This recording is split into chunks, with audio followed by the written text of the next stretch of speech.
Alright guys, welcome to another Chessworld episode. Today we have a great match between Fischer and Kramer. We're gonna learn how to play with the fianchettoed bishop, so be sure to stay tuned and check out the match. And if you like the content, don't forget to subscribe to the channel. Alright, let's go. First move of the match is knight to f3. Read the openings on the board. We have knight to f6, g3, g6, bishop to g2, and bishop to g7. Both bishops are now fianchettoed and trying to dominate long diagonals. We have castles, castles, d3, d6, e4, and c5. Both players are taking control of the center. Now we have a c3. Kramer light square bishop is blocked. He will probably try to play d4 and e5, grabbing control of the center and opening his bishop at the same time. We have knight c6, knight goes back to e1, going for f4 and trying to grab more space on the king side. Rook to b8, with the long-term strategic idea of pushing b5, b4 and trying to chirp away at white's pawn, so dark square bishop have a nice targets along his respective diagonal.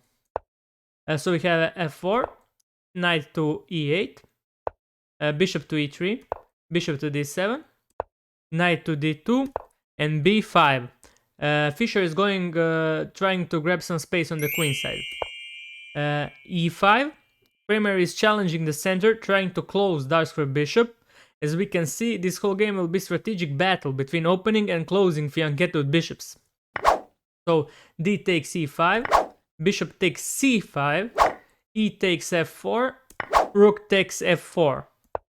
Knight to c7, going for the e6 square to try and win bishop pair. But rook to f1, b4, queenside advance. Queen to c2, fortifying c3 pawn. B takes c3 and b takes c3. And now we see that pawns are weak and they are so-called hanging pawns. And black also have a nice diagonal for his bishop and an open b file for his rook. So we have knight to b5, putting more pressure on c3 pawn, d4, rook to c8, and queen to b2. And now we have reached time for brilliant tactics. Try and find what move did Fischer play to grab the win. I will give you a couple of seconds. You can pause the video if you want to. And the move is knight takes c3, sacking the knight. So queen takes c3, and knight takes d4. And Kramer can't recapture because of the pins. So queen to b4, queen moves. And now we have knight to e2 check, king to h1, and rook takes c5. Queen takes c5, but now bishop captures rook. And Kramer can't recapture bishop because his back rank isn't connected. So knight e to f3 and bishop to g7. Bishop retreats, and when dust settles, black is 2 pawns up and with much safer king. White king position has been compromised, and he will have to be very careful for the rest of the game. So we have rook to e1, chasing away the knight. Knight goes to c3. Queen takes a7, reducing material damage. Bishop to e6, just targeting a2 pawn. a3. And queen to d6, preparing to activate rook. We have queen to a5. And now bishop to d5, looking to exchange power for light square bishop that is also protector of a8 square. And that is the square on which outside a passed pawn would promote if it come to that. So we have knight to b1 and rook to a8, forcing trades of queen. When you are bet always trade, that is first strategic rule of chess.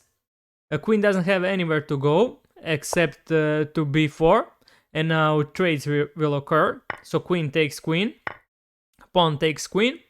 And now we have another brilliant tactic, ladies and gentlemen. So try to find it. I will give you a couple of seconds. And the move is bishop takes f3. Bishop takes f3. And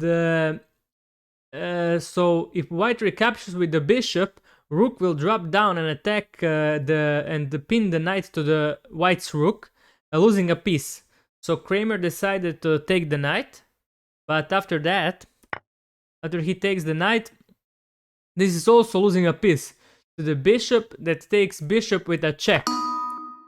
And in this position, white resigned the match, because after king recaptures, the white's knight will fall, and there is nothing left to be done here. So we saw a really interesting game that was revolving around the battle for long diagonals. And when Kramer was a little tied up, Fischer decided to strike with sacrifices wing material. So it was a really great game, and I hope you enjoyed it as much as I did. And don't forget to subscribe to the channel if you like the content. And see you in the next episode, guys. Bye bye.